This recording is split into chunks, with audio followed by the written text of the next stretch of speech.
Hi, I'm Jeff Altman, the Big Game Hunter.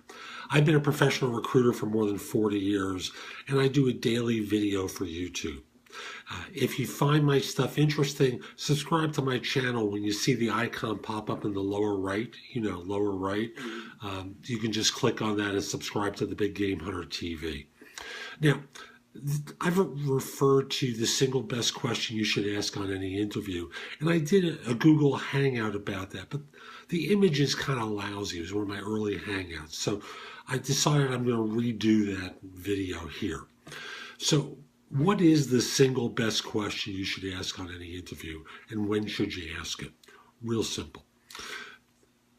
Well, let me start off with what a typical interview seems like. It starts off with them going, tell me about yourself. And you do. And you play interview karate for a while. They throw up a question at you. It's like a punch, and you've got to block it away. And they throw another one up, and you've got to use a hip check to throw them over your shoulder. And back and forth and back and forth. If you're in a profession where there's in-depth questions that could be asked, they'll get to that, and eventually they go, so, do you have any questions for us? You go, tell me about the job. They do that. You go, that's interesting. I'm interested. Great. We'll get back to you. And that's a typical interview. Let me tell you what the single best question is and when to ask it. You walk in and sit down, and as you lower your butt in the chair, before they have a chance to speak, you go, thanks so much for making time to meet with me today.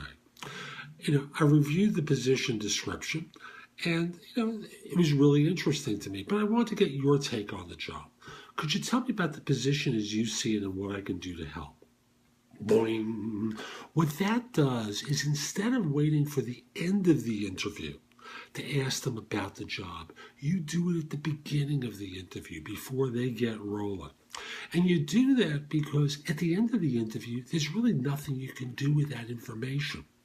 But sometimes, even if you've seen the job description, they've kind of changed it a little bit. Their thoughts have morphed, and they start looking at it differently. And they never change the requirements. So even if you got this description from a recruiter, it may be slightly different or wrong. So by asking this question, I took a look at the job description, and it was really interesting to me. But I want to get your take on the job. Could you tell me about the position as you see it and what I can do to help you? You get the information at the beginning when you can use it. So every time they're asking you a question, you want to tailor your answer to what matters to them. And not just talk about what you've done, but talk about what you've done that relates to what they're looking for from you. So this gives you a huge advantage from your competition, who are just sitting there like lumps waiting for the end to ask about the job. Now, you get this information at the beginning where you can use it. But there's one small problem. And that is, now that you can't ask about the job at the end, you need to be prepared with questions to replace the one about the job, right?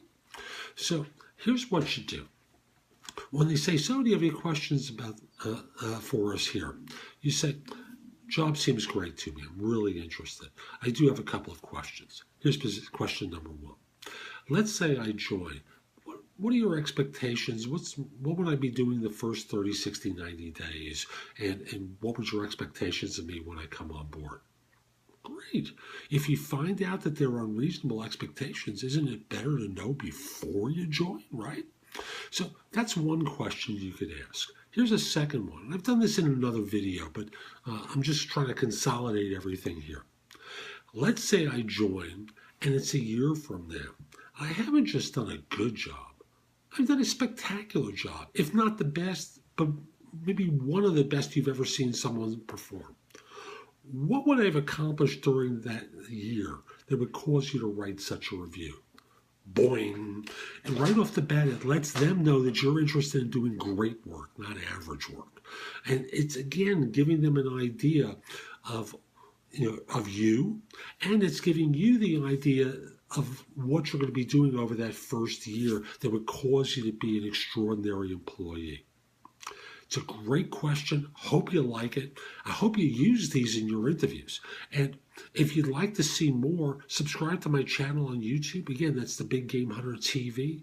If you haven't clicked on the icon on the lower right, you can subscribe at any point on YouTube with my stuff. Just look for that smiling face. Also, visit my website, thebiggamehunter.us. There's a lot more there that you can watch, listen to, or read to help you find work more quickly. And if we're not connected on LinkedIn, send a connection request at linkedin.com/IN/the-big-game-hunter. I'll connect with you as long as you don't look like a scammer or spammer, as long as you're not a third-party recruiter. I'm Jeff Altman. Hope you found this helpful. Hope you have a great day.